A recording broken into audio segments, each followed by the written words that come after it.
आप क्या कर लेते हो? कंप्यूटर चला लेते हो कि नहीं? कुछ और काम करने आता है कि नहीं? तो पिछले कई सालों से इसकी भी शुरुआत हुई, एनएसडीसी की स्थापना हुई और स्किल डेवलपमेंट के लिए भी प्रयास किया गया। लेकिन चूंकि मूल शिक्षा पद्धति में उसके विकल्प मौजूद नहीं थे, ग्रेजुएशन करने के लिए 3 साल पूरा करना ही था, उसके बाद ये चीजें पूरी थी, इसलिए मूल शिक्षा पद्धति में बदलाव किया गया, जिसके बारे में डॉक्टर आशीष कोठारी जी जो आज के इस कार्यक्रम का बीज वक्तव्य देंगे वो और विस्तार से बताएंगे। हमारे कुछ जो अतिथि मेहमान कई राज्यों से जुड़े हुए हैं, टेक्निकली उनको जोड़ने की कोशिश की जा रही है। नेहरू युवा केंद्र संगठन के DG, former DG major general Dilawar Singh ji वो जुड़े हुए हैं, उनसे जोड़ने की कोशिश हो रही है। आत्मीय विश्वविद्यालय के वाइस चांसलर डॉक्टर शिव के त्रिपाठी जी वो जुड़ना चाह रहे हैं, उनको जोड़ने के लिए कोशिश हो रही है। Lloyd school of group of institution के जो ग्रुप डायरेक्टर हैं डॉक्टर वंदना सेठी, वहां से ग्रेटर नोएडा से वो जोड़ने के लिए तैयार बैठी हैं, टेक्निकली उनको जोड़ने की कोशिश की जा रही है।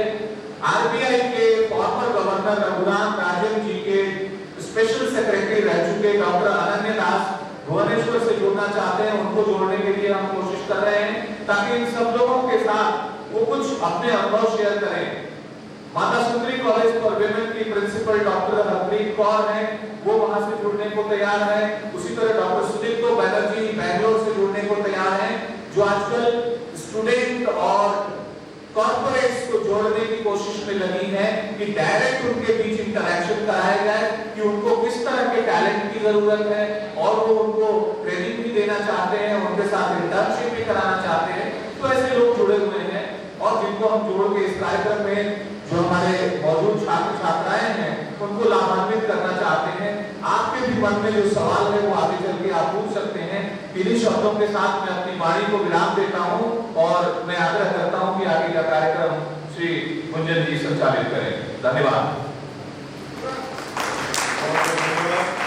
और आपने जाना, देखा भी सुना कि एक से बढ़कर एक बड़ी हस्ती अपने अपने जगत के हस्ताक्षर उनके अनुभव को साझा करने का आज अवसर मिलेगा। बड़े पैमाने पर बच्चों ने रजिस्ट्रेशन कराया आज के इस कॉन्फ्रेंस में शामिल होने के लिए, particularly from Deoghar college there about 300 students. लेकिन रुचि की जो कमी होती है यही होता है, उसमें से बहुत कम बच्चे पार्टिसिपेट किए। क्योंकि आज के दौर में जिसकी आवश्यकता, उसी मानसिकता को बदलने के लिए इस प्रकार के कॉन्फ्रेंस की बहुत बड़ी आवश्यकता है। अब मैं गुजरात राजकोट में अवस्थित आत्मीय विश्वविद्यालय के deputy registrar doctor Ashish Kothari ji से आग्रह करूंगा की नॉलेज।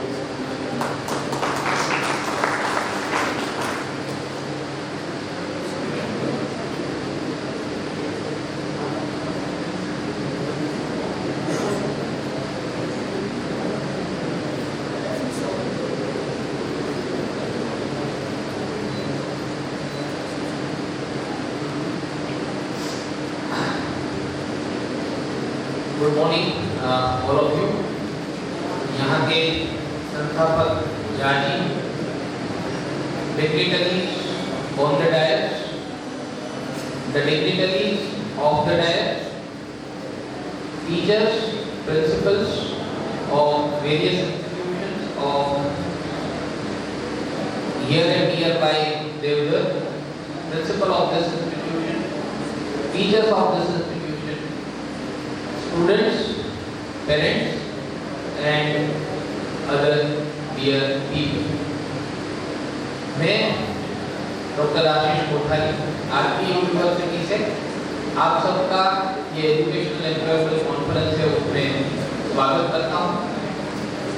जैसे बात की गई, वैसे नई एजुकेशन पॉलिसी की बात की 1986 में पुरानी जो एजुकेशन सिस्टम जिसका पार्ट मैं रहा हूँ, जिसका पार्ट जो डिग्निटरी ऑन द डायस है, ऑफ द डायस, यहाँ के स्कूल्स के टीचर्स हैं, यहाँ के स्कूल्स के प्रिंसिपल हैं, जो भी हम सब उस शिक्षण नीति से पढ़े, उस शिक्षण नीति में जो भी एडवांसेस हुए, जो हमने पढ़ा, तो हम समझ पाए कि ये नई शिक्षण नीति हमारे लिए क्या लेकर आई है और हमारे लिए तो ठीक है, लेकिन नई पीढ़ी के लिए क्या लेकर आई है, यानी जो भी स्टूडेंट यहाँ पे बैठे उसके लिए क्या लेकर आई है, हमारे बच्चों के लिए क्या लेकर आई है, और उससे भी ज्यादा ये भारत वंश के लिए क्या लेकर आई है, राष्ट्र को क्या लेकर आई है,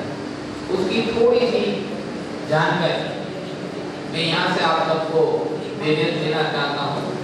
जैसे मैंने बताया 1986 it was the old education policy that has been launched by government of India.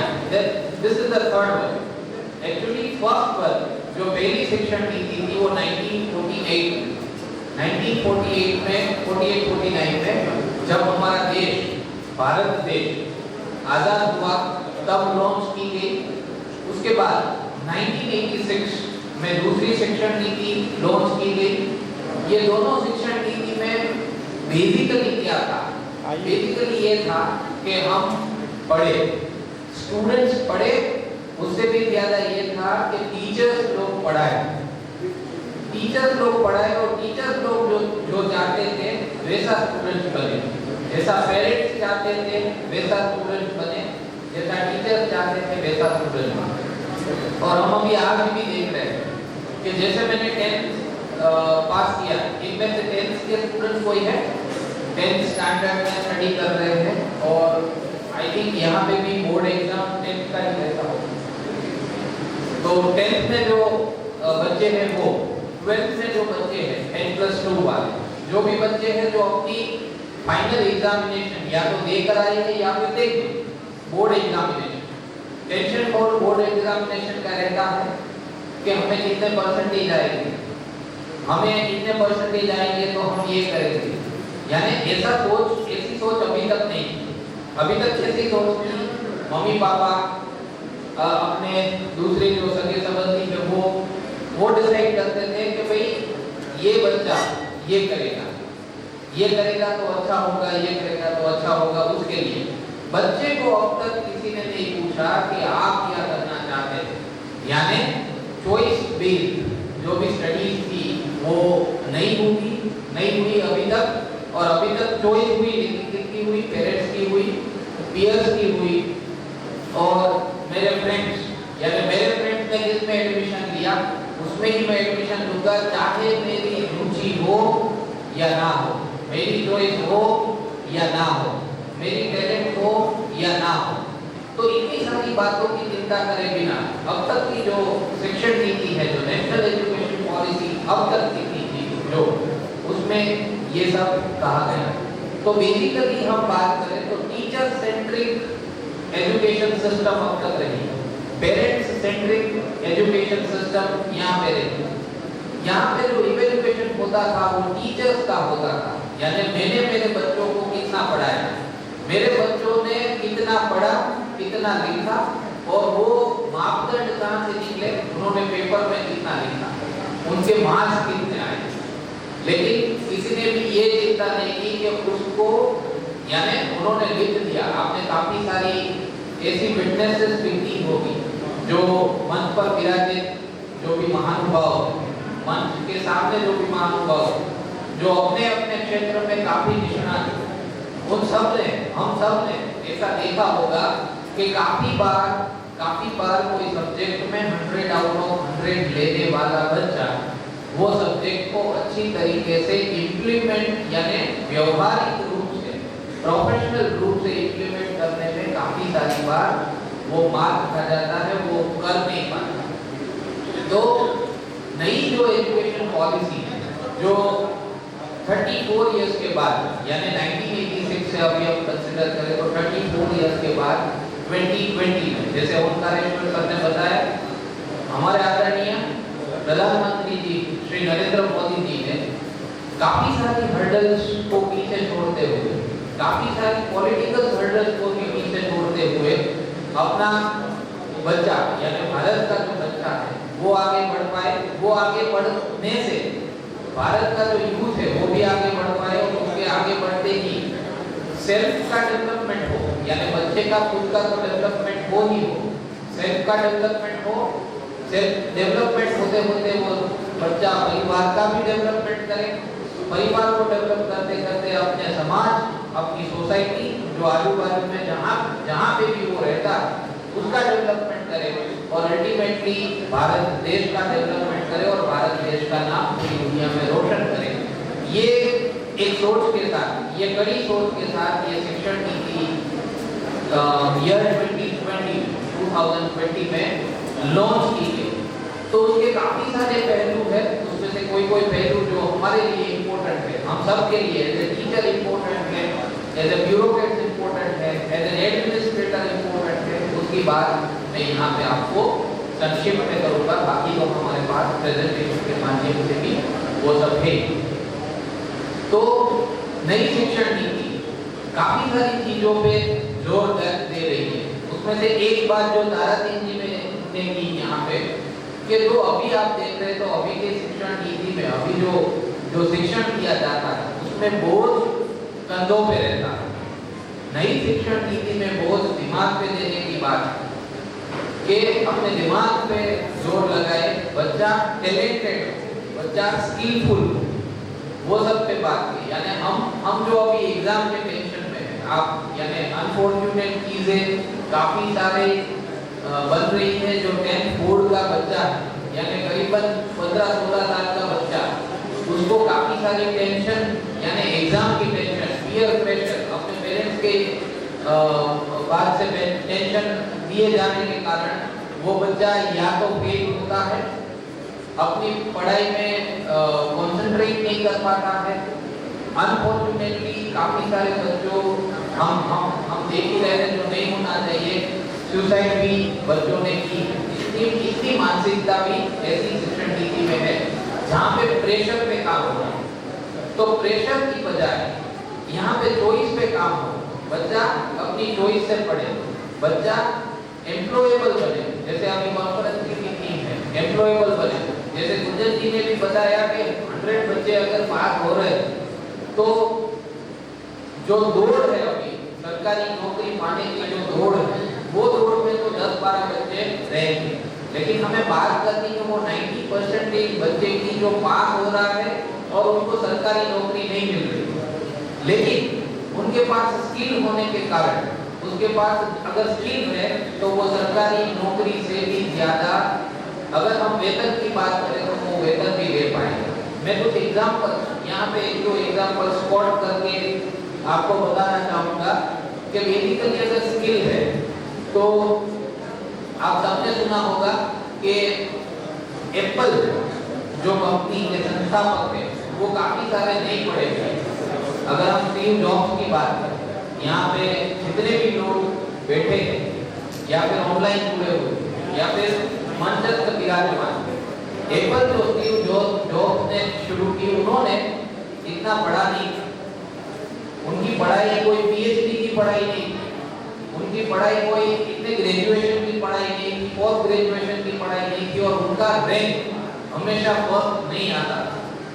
लेकिन उसके बावजूद भी उसके पास जो इंटरनल स्किल्स थी, उसके बजाय उसके ऊपर अभी ये एप्पल कंपनी के ये मालिक जो आप देख रहे हो अभी डे बाय डे एप्पल का ग्रोथ, राइट। तो उन्होंने अपनी स्किल का यूज करके काफी सारी, यानी स्किल अपनी चॉइस की कि मैं कुछ ऐसा दुनिया को देना चाहता हूँ, और उसकी स्किल के मुताबिक उन्होंने ये दिया, और हम देखते हैं कि बेसिकली वो काफी फेमस हुए, काफी आगे बढ़े।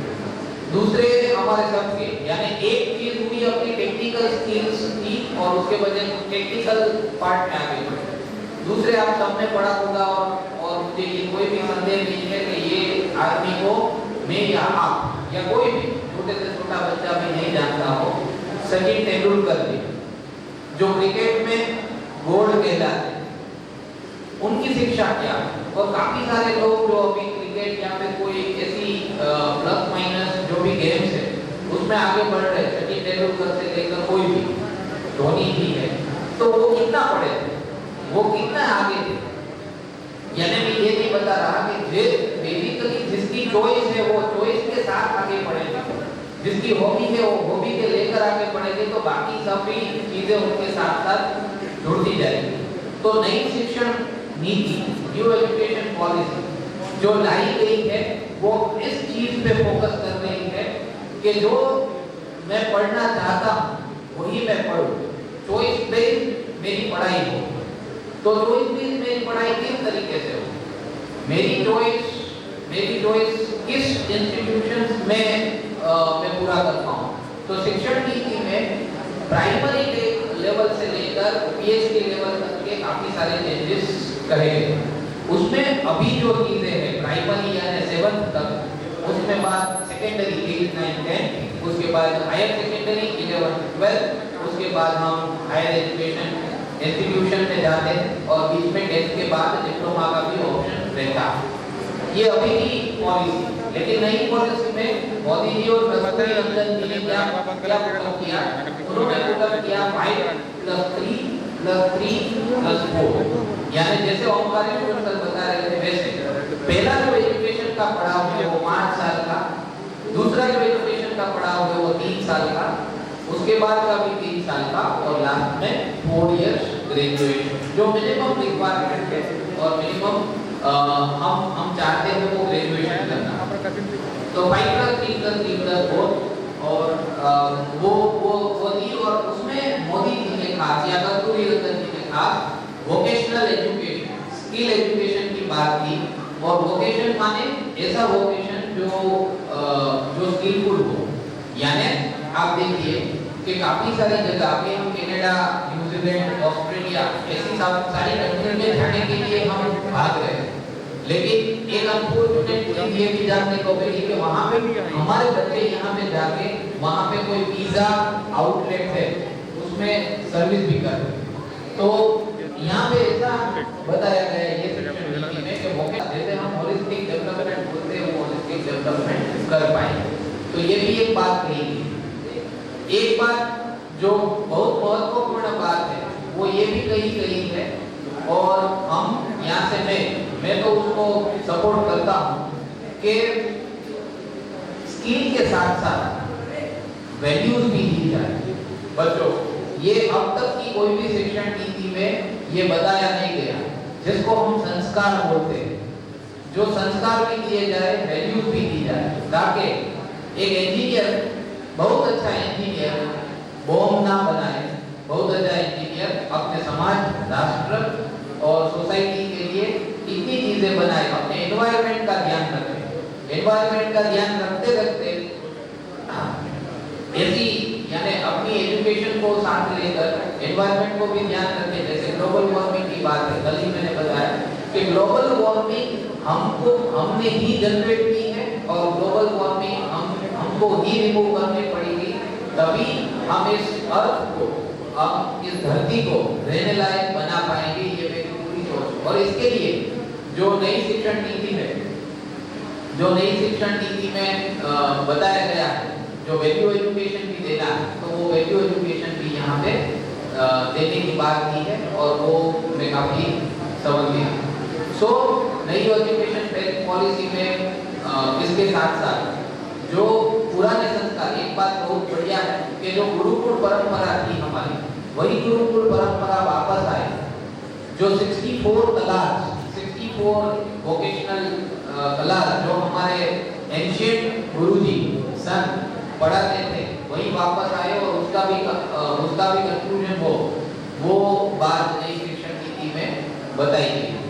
सो काफी सारी और उस बातों को नई टेक्नोलॉजी के साथ जोड़कर समाज और राष्ट्र को आगे बढ़ाया जाए। जैसे नई टेक्नोलॉजी, अभी आर्टिफिशियल इंटेलिजेंस है, मशीन लर्निंग है, आप सबको काफी अच्छा लगता होगा वो रोबोटिक्स है, गेम टेक्नोलॉजी है, काफी सारी ऐसी चीजें हैं जो हम एज ए पेरेंट्स और एज ए बच्चे हम कर सकते हैं, हम आगे बढ़ सकते हैं, जिसमें अभी काफी सारा डाउनफॉल है। जैसे ओमकारेश्वर सर ने बताया कि आर्ट्स, कॉमर्स और साइंस तीन ही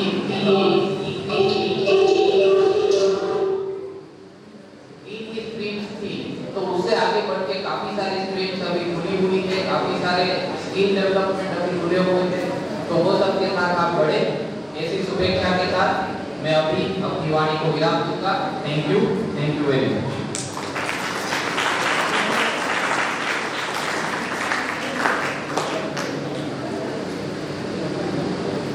और इस बीच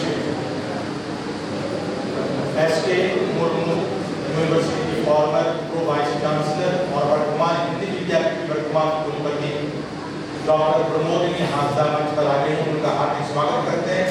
सतरंग का अवसर होगा कि पुष्प कुछ है करके सम्मान करें।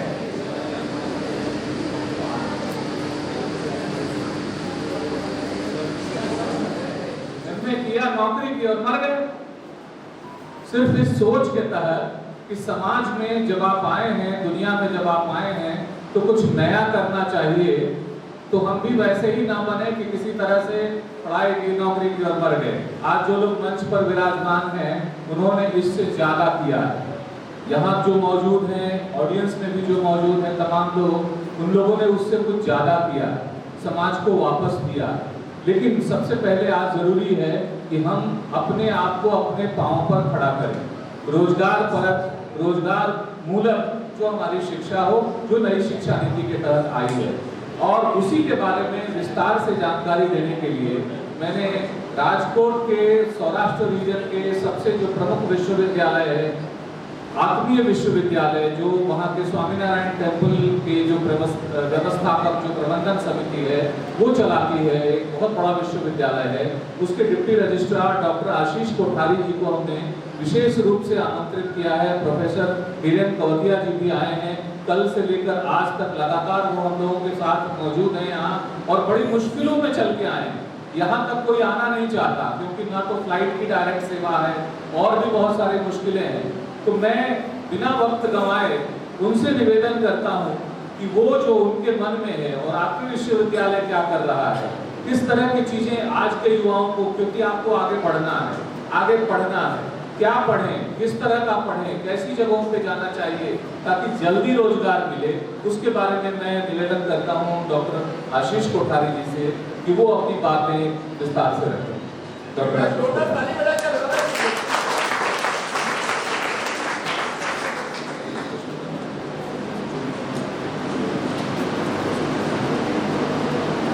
थैंक यू ओमकारेश्वर सर जी, यहाँ के विधायक जी, एक मंदिर के प्रमुख काला सिंह जैन जी, जो भी मंच पर विराजमान थे वो सभी डिग्निटरी, मंच के अगेंस्ट में जो भी विराजमान थे वो डिग्निटरीज, और खास करके यहाँ पे मुझे ये जानकर काफ़ी खुशी हुई कि जो नई एजुकेशन सिस्टम है, जो न्यू एजुकेशन पॉलिसी है, जो मोदी जी ने 34 ईयर्स 1986 में लास्ट एजुकेशन पॉलिसी हुई थी, और कल हमने काफ़ी सारी बातें नई एजुकेशन पॉलिसी में क्या क्या है, हमारे लिए क्या है, हमारे बच्चों के लिए क्या है, वो सब हमने विस्तार से बात की।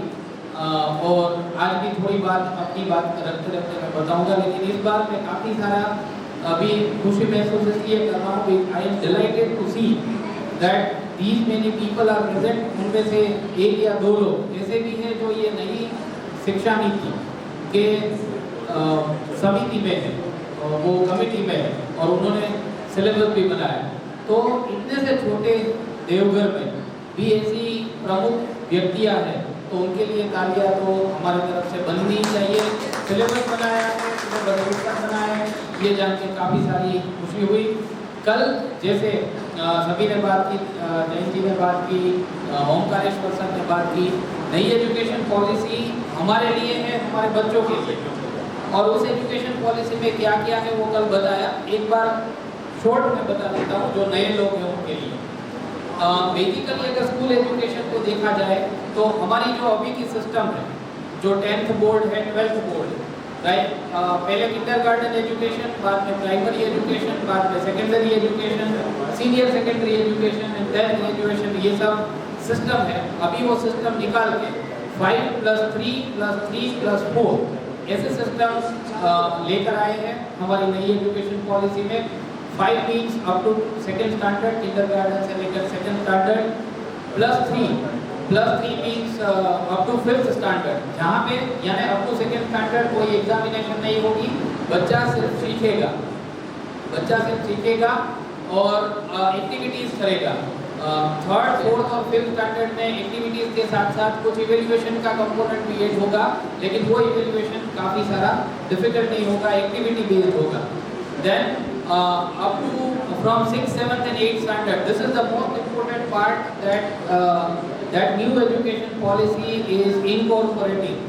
ये जो नया पार्ट है 6, 7, 8, क्योंकि बेसिकली ये पहली बार ऐसा हुआ है इंडिया में, जो एंशिएंट इंडिया में तो होता ही था। इंडियन नॉलेज सिस्टम की अगर बात करें, इंडियन नॉलेज सिस्टम भी मोदी सरकार, ये सरकार है, ये इंडियन नॉलेज सिस्टम को भी बढ़ावा दे रही है। जो हम पुराने, यानी हम बात करते थे तक्षशिला की, नालंदा की, हमारी पुरानी एजुकेशन सिस्टम की, भारत की, हमारे अपने भारत की पुरानी एजुकेशन सिस्टम, तक्षशिला है, नालंदा है, ऐसे ऐसे विश्वविद्यालय रहे, ऐसे गुरुकुल रहे जहाँ पे सब लोग, हमने रामायण में भी देखा है, हमने महाभारत में भी देखा है कि 64 कला, 64 आर्ट्स सबको आते थे। उसमें एजुकेशन भी था, उसमें मैथमेटिक्स भी था, उसमें फिजिक्स भी था, उसमें भूगोल भी था, उसमें आर्चरी भी थी। यानी एक बच्चा जब पढ़ाई पूरी करे तब तक उसका होलिस्टिक डेवलपमेंट हो, वो सिर्फ पढ़ने में नहीं, अपने बॉडी से भी रेडी हो, कोई स्पोर्ट्स में भी रेडी हो और सभी तरीके से रेडी हो। वो हमारी पुरानी सिस्टम थी, वो अब ला गया। स्टैंडर्ड 6, 7 और 8, काफ़ी सारे लोग यहाँ पे ऐसे हैं जिसके बच्चे छोटे होंगे और वो अभी नई शिक्षण नीति का पार्ट बनेंगे। तो स्टैंडर्ड 6, 7, 8 में वोकेशनल एजुकेशन का कंपोनेंट लाया गया। वोकेशनल एजुकेशन माने स्किल डेवलपमेंट। अभी जैसे वोकल फॉर लोकल जैसे बताया गया, आत्मनिर्भर भारत बताया गया, आत्मनिर्भर देश बताया गया, मेक इन इंडिया बताया गया, मेड इन इंडिया बताया गया। ये जो सब भी स्कीम्स है वो सब इसमें ले ली गई है और उसके लिए पूरे, यानी हमारे बच्चे वोकेशनल एजुकेशन ले, वो इम्पोर्टेंट बात है और वो इम्पोर्टेंस रखा गया है। उसको कंटिन्यू करते हुए बाद में 4 माने 9, 10, 11 एंड 12। तो 12 एक ही बोर्ड रहेगा। 10th बोर्ड एक्चुअली ऑब्सोल्यूट हो गया है। शायद ये टीचर्स लोग हैं वो मेरी बात से सहमत होंगे कि सीबीएसई ने तो एक नोटिफिकेशन जारी भी कर दिया है कि नेक्स्ट ईयर से 10th बोर्ड नहीं होगा, 12th बोर्ड, लेकिन नेक्स्ट ईयर हो या नेक्स्ट ईयर हो डिफिकल्टी के बाद। लेकिन अभी 2014 तक जो यंग लोग दिख रहे हैं, बच्चे दिख रहे हैं, उसके लिए हम विदेश हम इसलिए जा रहे थे, उसमें भी कोई बुराई नहीं थी, लेकिन विदेश हम इसलिए जा रहे थे क्योंकि वहाँ पे एक्चुअल स्किल्स मिलती थी, वहाँ पे हमें एक्चुअल स्किल्स मिलती थी। लेकिन अभी विदेश जाने की कोई ज़रूरत नहीं है। एक्चुअली नई शिक्षा नीति में ये बोला गया है कि भारत में रहो, भारत में पढ़ो, भारत में पढ़ो और भारत में काम करो, ये बताया गया है। क्योंकि और उसी के तहत भारत में भी काफ़ी सारी ऐसी एजुकेशन इंस्टीट्यूशंस है जहाँ पे विदेश से काफ़ी सारे लोग पढ़ने आते हैं। हम एक ऐसी इंस्टीट्यूशन है जहाँ हमारे पास मोर देन 3000।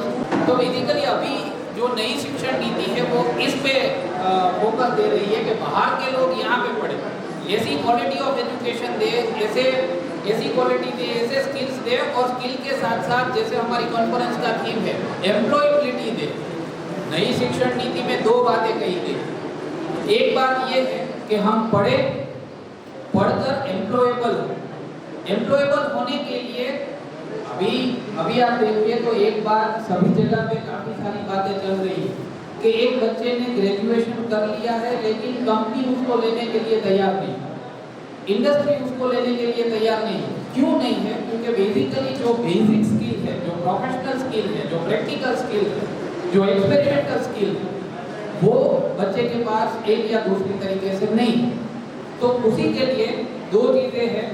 एक तो एक एजुकेशन ऐसा हो जो एक्सपेरिमेंट बेस्ड हो, जो एक्टिविटी बेस्ड हो, जो स्किल बेस्ड हो, जो प्रोफेशनलिटी सिखाए, जो कम्युनिकेशन स्किल दे, जो लैंग्वेज पर भी ध्यान दे, साथ साथ में स्किल्स पे भी ध्यान दे।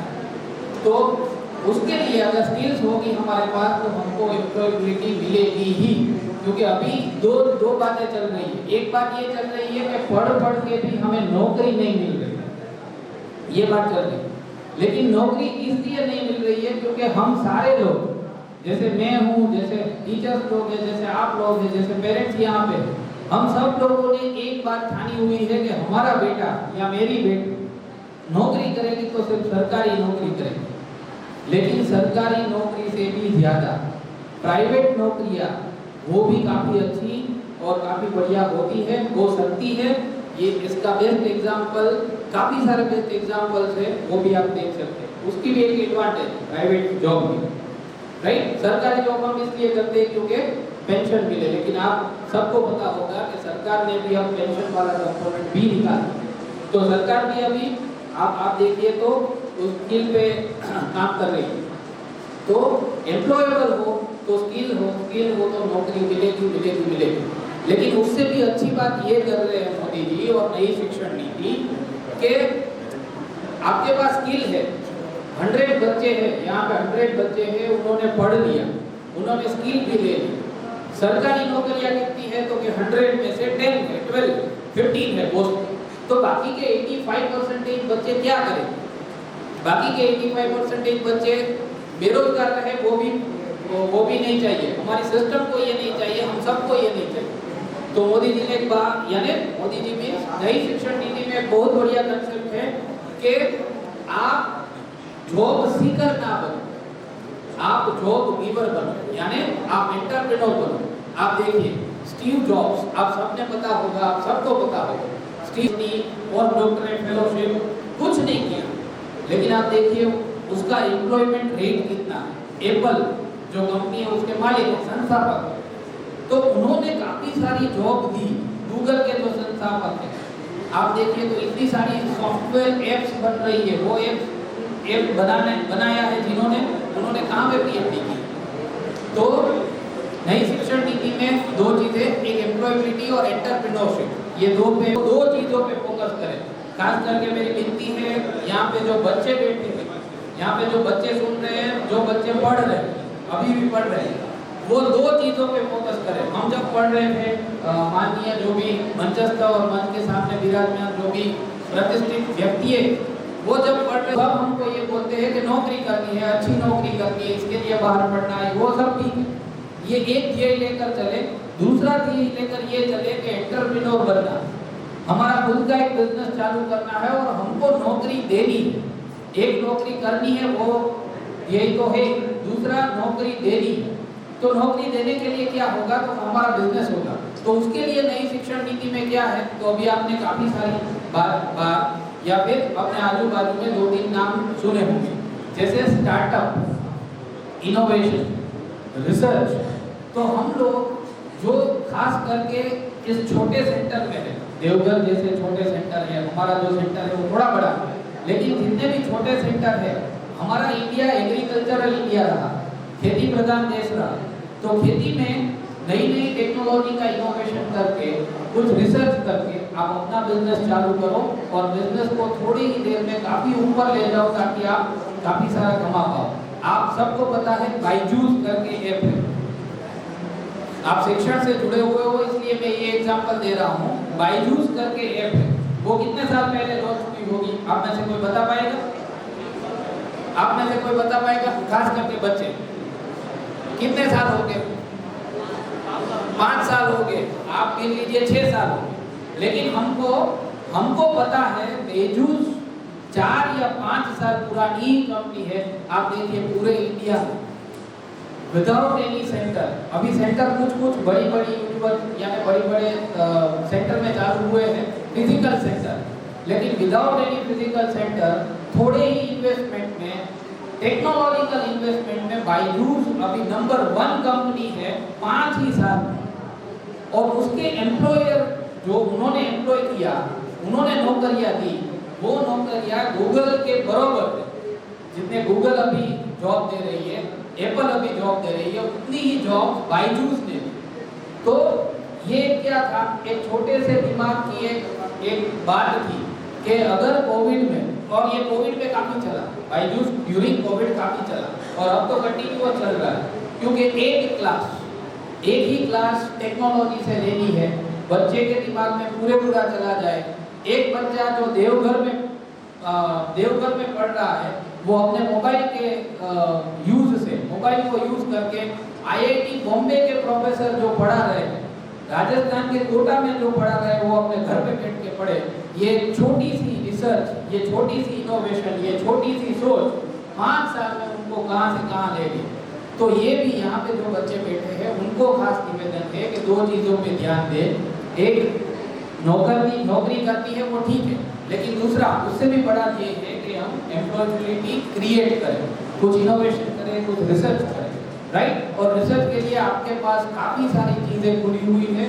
अभी तो इंटरनेट इजीली अवेलेबल है, तो उसके हिसाब से आप आर्टिफिशियल इंटेलिजेंस, डेटा साइंस, ये इंटरनेट ऑफ थिंग्स, ये जो भी बड़ी बड़ी टेक्नोलॉजिकल टर्म्स है उसको अपने काम के साथ इंटीग्रेट करके आप काफ़ी सारा बात कर सकते हैं।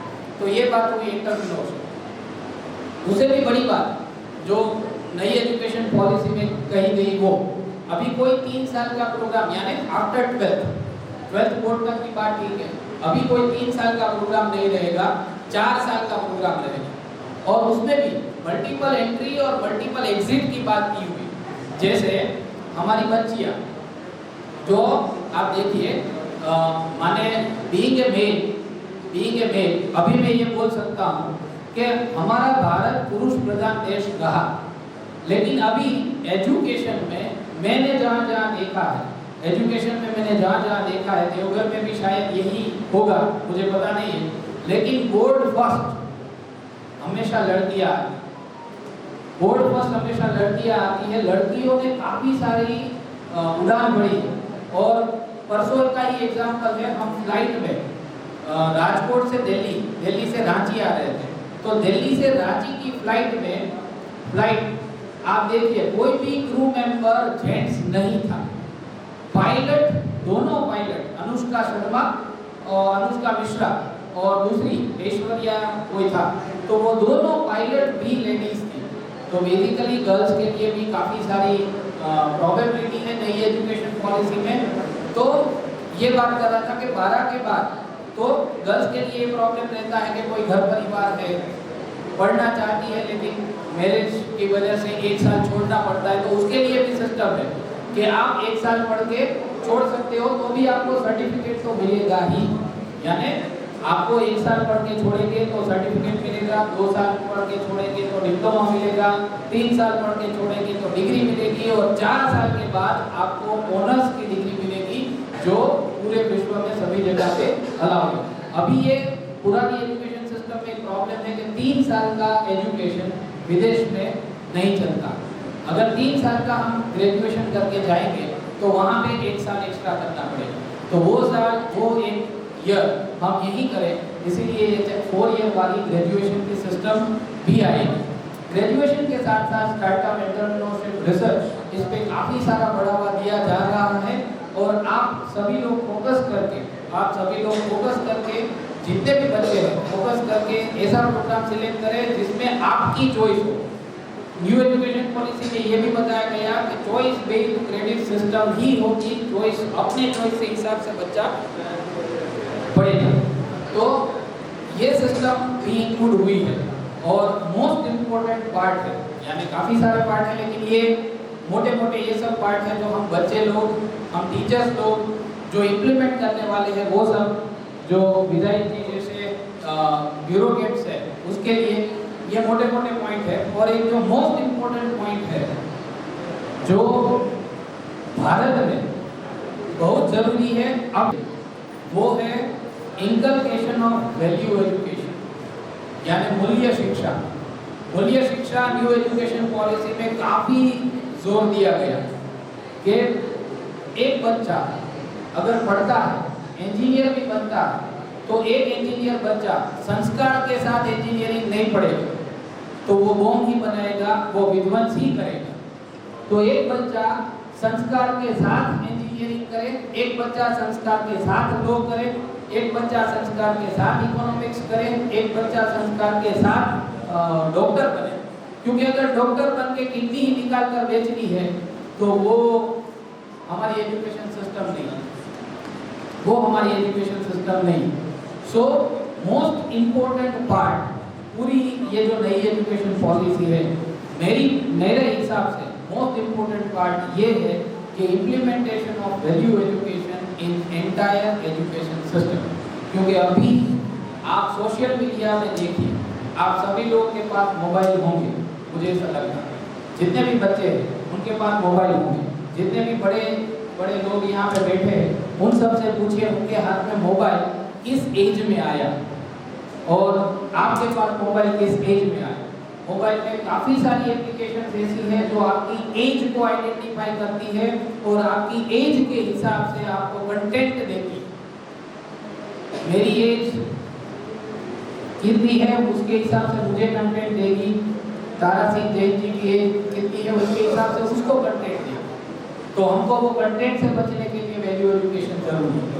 तो ये मोटी मोटी बातें जो न्यू एजुकेशन पॉलिसी में कही गई वो मैंने आपके समक्ष रखी। बाद में बात भी कर सकते हैं, काफ़ी सारा विचार विमर्श भी कर सकते हैं, लेकिन ये मोटी मोटी बातें थी। बहुत दिन बाद थोड़ी ही देर में तो बेसिकली आपकी यूनिवर्सिटी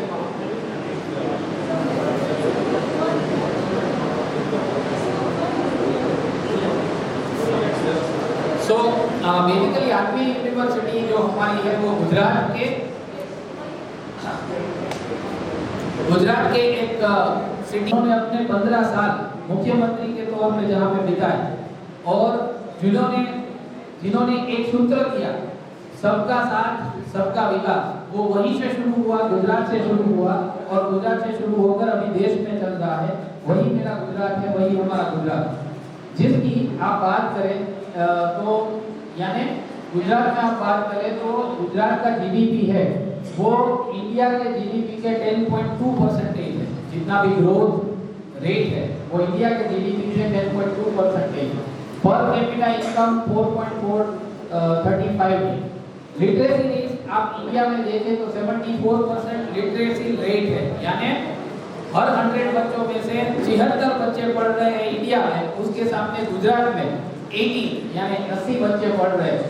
बर्थ रेट है वो एब्सोल्युटली इक्वल है, ऑलमोस्ट इक्वल है, जहाँ पे लेडीज और जेंट्स का बर्थ रेट, गर्ल चाइल्ड और मेल चाइल्ड का बर्थ रेट एकदम ठीक है। और काफी सारा फिजिकल इंफ्रास्ट्रक्चर है और मोस्ट यानी गुजरात को अगर एक लाइन में बोला जाए तो गुजरात बेसिकली एक एंटरप्रेन्योर हब है और जिसका हम पार्ट है और जिसका हमें काफी सारा गर्व है। Gujarat basically it is the state of Lions and legends. आप गुजरात में आओगे तो गुजरात में क्या देखने आओगे? तो गुजरात के लायंस देखने आओगे, जिसमें महात्मा गांधी जी का बर्थ हुआ। महात्मा गांधी जी जहाँ पे पढ़े वो हमारा गुजरात।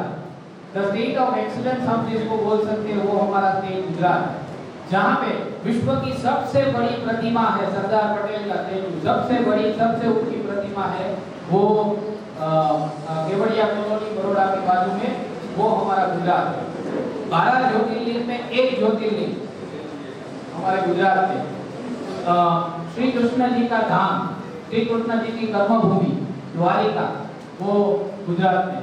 तो आप गुजरात देखिए पूरा एंटरप्रेन्योरशिप स्टेट और यानी पूरा ये जो पार्ट है ये गुजरात का नक्शा है और ये गुजरात में सभी जगह पे कोई ना कोई एंटरप्रेन्योर एक्टिविटी के लिए जाना जाता। तो Gujarat basically Lions, it is the state of excellence. Why? Because it is the state of lions and legends. It is the state of cultural heritage. It is the state of agricultural opportunities. It is the state of major industry. जहाँ पे industries काफी सारे, अदानी गुजरात से है, अंबानी गुजरात से है। यानी आप देखिए तो बड़ी बड़ी जो इंडस्ट्री है पूरे इंडिया को जो रूल कर रही है वो सब गुजरात से। और अभी आप यानी बच्चे यहाँ पे हैं तो थोड़ी एक बात शेयर कर रहा हूँ। अभी आईपीएल आप में से कितने लोग देख रहे हैं? आईपीएल इंडियन प्रीमियर लीग कितने लोग? हम इजीली हाथ ऊंचा कर सकते हैं। अभी तो बच्चियां भी देख रही है, मुझे पता है। आईपीएल में सबसे आगे कौन? गुजरात आगे। तो मेजर इंडस्ट्रीज है, एजुकेशन का हब धीरे धीरे गुजरात बन रहा है। और सबसे बड़ी बात जो मैं ये कह रहा था, Gujarat is the only state with piece and happiness. जहाँ पे शांति है, जहाँ पे सुखी है परिवार, वो एक ही स्टेट ऐसा है।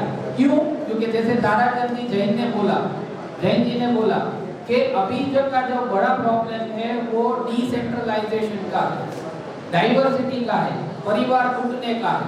गुजरात एक ऐसा स्टेट है जहाँ पे अभी भी संयुक्त परिवार है। राजकोट में मेरे बाजू में एक परिवार ऐसा है जहाँ पे 74 लोग एक घर में एक किचन में खाना बनाकर खाते हैं। 74 तो इसी के लिए। और आप देखिएगा जितने भी हेरिटेज कल्चरल सिटीज हैं आप गोवा जाइए, आप मनाली जाइए, आप जो भी घूमने वाली जितने भी जगह है जहाँ पे घूमा जा सकता है, आप देखिए अगर गुजराती लोग वहाँ पे न जाए तो वो सब घूमने वाली चीजें बंद हो जाएंगी, वो भी है। तो Gujarat basically Gujarat and Gujarati are very famous for exploring the things, और उसी के लिए वो हैप्पी है, उसी के लिए वो पीस है। सभी जगह पे जाते हैं, सभी कल्चर को पहचानते हैं, सभी कल्चर को मानते हैं और सभी के साथ एक समानता रखते हैं। जैसे यहाँ पे जैन धर्म के सिद्धांत लिखे हुए हैं, वही सिद्धांतों के साथ गुजरात चलता है। तो बेसिकली ये गुजरात का ऑप्शन है, ये गुजरात का पार्ट है। 1/4 गुजरात में, मेजर इंडस्ट्रीज गुजरात में, आप ओडी ले लीजिए, आप मर्सिडीज ले लीजिए, आप BMW ले लीजिए, कोई भी बड़ी बड़ी कार ले लीजिए, उसके छोटे से छोटा पार्ट गुजरात में बनता है। डीजल इंजन का हब गुजरात, फार्मास्यूटिक्स, केडिला, सन फार्मा, ये जो भी बड़ी बड़ी इंडस्ट्री के नाम हम सुन रहे हो गुजरात में। 80% of the diamond of India ने of world, 80% of the diamond of the world is being produced in Gujarat. की बात करें, सभी में गुजरात अग्रसर है। IT policy, e governance policy, wind power policy, textile policy और शिप बिल्डिंग पॉलिसी। देखिए कोई भी एक इंडस्ट्री ऐसी नहीं रही जहाँ पे गुजरात पीछे हो, सभी जगह पे गुजरात आगे है। अभी काम कर रहा है गुजरात में, काम 2 चल रहे हैं, इलेक्ट्रिक व्हीकल पे काम चल रहा है। आप देखिए बड़ी बड़ी इंडस्ट्री, टाटा ने इलेक्ट्रिक व्हीकल, और यहाँ पे आके एक बात मुझे काफी अच्छी लगी देवघर में कि सभी रिक्शाएं शायद बैटरी ऑपरेटेड रिक्शाएं हैं, छोटी छोटी देवघर में, जैसे मैंने 2 दिन में देखा। तो ये काफी अच्छी बात है क्योंकि हम लोग इलेक्ट्रिक मोबिलिटी पे जा रहे हैं, ऐसा प्रॉब्लम ना हो इसलिए सोलर पावर सिस्टम पे काम कर रहे हैं। एग्रीकल्चर में भी सोलर पावर सिस्टम का काफी योगदान है, उसमें भी गुजरात काफी सारी बात और काफी सारी पॉलिसीज लेकर आ रहा है। ये सब पॉलिसी का एक ही मतलब है, वो ये है कि Gujarat is an employability hub, Gujarat is a hub of opportunity, Gujarat is a hub of industrial revolution. So इसलिए गुजरात में काफी सारी अपॉर्चुनिटी है, जहाँ से मैं बिलोंग करता हूँ। अगर हम राजकोट सिटी की बात करें, जहाँ पे हमारी यूनिवर्सिटी है, जो सेंटर ऑफ द सिटी है, अब हम राजकोट सिटी की बात करें तो Rajkot city was founded by 1612, 1612 में ये सिटी फाउंड हुआ। उसकी 2 बड़ी चीजें, लॉर्ड स्वामीनारायण भगवान है, उन्होंने ये सर मालकम जिसकी बात सर कर रहे थे, उसको शिक्षा पत्री की भेंट स्वामीनारायण भगवान ने राजकोट में की।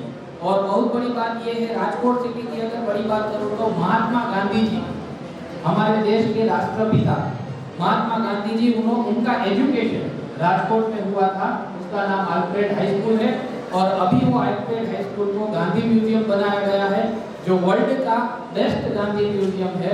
गांधी जी की पूरी जो लाइफ स्टाइल है वो टेक्नोलॉजी के साथ पूरे म्यूजियम में, 3 मंजिला म्यूजियम है, उनमें बताया गया है। वो राजकोट सिटी का लिटरेसी रेट 88% है, गुजरात का लिटरेसी रेट 80 है।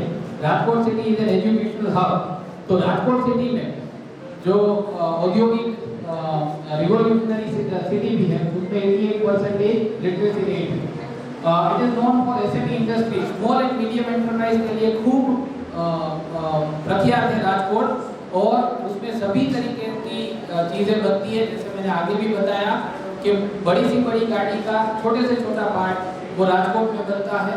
Rajkot is a diesel engine hub. जब चाइना के डीजल इंजन नहीं थे, तब पूरे इंडिया में और पूरे विश्व में जिन्होंने डीजल इंजन भेजा, वो आपके देवघर में भी जिसका डीजल इंजन अभी होगा, वो डीजल इंजन राजकोट का है। और केमिकल इंडस्ट्रीज के लिए, ऑटोमेशन इंडस्ट्रीज के लिए राजकोट काफी फेमस है। Rajkot is also famous for this, यहाँ पे जो यानी जो भी बच्चियाँ लेडीज, रिस्पेक्टेड लेडीज मेंबर, उनके लिए Rajkot is very much famous for textile. Bandhani sari के लिए काफी फेमस है। और पूरे इंडिया का 80% ऑफ द गोल्ड मेकिंग, जो सोने का मेकिंग है, वो राजकोट में होता है। ताकि उसके साथ साथ उसकी ऑटोमेशन इंडस्ट्री, सिल्क एम्ब्रॉयडरी और वॉचेस। अभी मैंने देखा सभी जगह पे अजंता की वॉच है। यहाँ पे काफी सारी जगह पे मैंने देखा कि वॉच है वो अजंता की वॉच। तो Ajanta basically is a product of Rajkot. आप रोटेटिंग मशीन मैन्युफैक्चरिंग में बात करें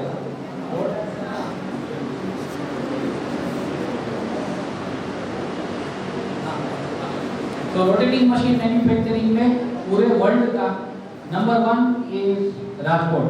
और डायरेक्ट एम्प्लॉयमेंट है जो सिर्फ रोटेटिंग मशीन में डायरेक्ट एम्प्लॉयमेंट है वो मोर देन 2 लाख हर साल 2 लाख तक काम करते हैं। तो अभी हमारी यूनिवर्सिटी जो आत्मी यूनिवर्सिटी है, थोड़ा जल्दी से मैं बाकी के ब्रोशर आपको दिए हुए हैं, लेकिन थोड़ा जल्दी से मैं आत्मी यूनिवर्सिटी क्या है वो बता। Atmiya university basically is located in Rajkot and basically it can be reached from Bombay, Delhi, वहाँ से डायरेक्ट फ्लाइट है और अभी इंटरनेशनल एयरपोर्ट भी बन रहा है। वन ऑफ द एम्स मैं बताना भूल गया, एम्स जो इंडिया का सबसे बड़ा मेडिकल एसोसिएशन है, एम्स की एक हॉस्पिटल राजकोट में भी है और अभी बन रही है। एक इंटरनेशनल एयरपोर्ट और एक वो दोनों राजकोट में बन रहा है। लेकिन तो Rajkot is basically developing for opportunities. So जो हमारा ट्रस्ट है सर्वोदय केळवणी समाज, जैसे ओमकारेश्वर सर ने बताया, वो ट्रस्ट सर्वोदय केळवणी समाज स्वामीनारायण ट्रस्ट से बिलोंग करता है और उसकी रीच ग्लोबली है। हमारे एल्यूमनाई ग्लोबली प्रेजेंटेड है। 50 साल से हम एजुकेशन में हैं, तो वो 50 साल में काफी सारी जगह पे एल्यूमनाई है और उनकी भी रीच है। तो उसके हिसाब से हमारे बच्चों को एम्प्लॉयबिलिटी में, हायर एजुकेशन में काफी सारा योगदान मिलता है, काफी सारा सपोर्ट मिलता है। सर्वोदय केळवणी समाज का ये लोगो है। एक स्वामीनारायण ट्रस्ट जो मंदिर बनाने के बजाय एजुकेशनल इंस्टीट्यूट बनाए, उसका विजन एक ही है कि बच्चों को शिक्षा से बढ़ाया जाए, शिक्षा उनको प्रदान की जाए। 30+ इयर्स की जर्नी है। हमारे पास 5 इंस्टीट्यूशन है, साइंस के प्रोग्राम है, इंजीनियरिंग के प्रोग्राम है, MCA, MBA, pharmacy, schools, KG to PG, 2 PhD सब प्रोग्राम हम ऑफर करते हैं। ये हमारा बैकग्राउंड है, मोर देन 30+ इयर्स की जर्नी है। 1988 में जब ये इंस्टीट्यूशन किसी ने हमें दिया, तब 1988 में आप देखिए 35 स्टूडेंट्स थे और 40+ स्टाफ मेंबर थे। एक ही बेसिक प्रोग्राम था 1988 में, एक ही प्रोग्राम था BSc केमिस्ट्री। बाद में हमारे ट्रस्ट ने ये टेक ओवर किया और उसके बाद अभी हमारे पास 5 इंस्टीट्यूशन है, उसमें से 4 इंस्टीट्यूशन मर्ज हो गया, आत्मीय यूनिवर्सिटी बना। आत्मीय यूनिवर्सिटी में 5 फैकल्टी है, 23 डिपार्टमेंट्स है, 8000+ स्टूडेंट अभी उसमें पढ़ रहे हैं। उसमें से 3000 जितने student out of India, out of Gujarat state के हैं। 300+ फैकल्टी मेंबर्स हैं। 28 यूजी प्रोग्राम ऑफर कर रहे हैं, 18 PG programme, 1 integrated 1 PG diploma programme and 11 science college भी है सेम कैंपस पे और स्कूल्स भी हैं जो सभी टाइप के शिक्षण देती है। ये आप देखिए तो एरियल व्यू है आत्मीय यूनिवर्सिटी का। पूरा 23.25 ऑलमोस्ट 24 एकड़ में इतना बड़ा कैंपस। और उससे भी अच्छी बात ये है कि basically this is in the centre of the city. Rajkot में आप आएंगे तो there are 4 universities, but this university is in the centre of the city.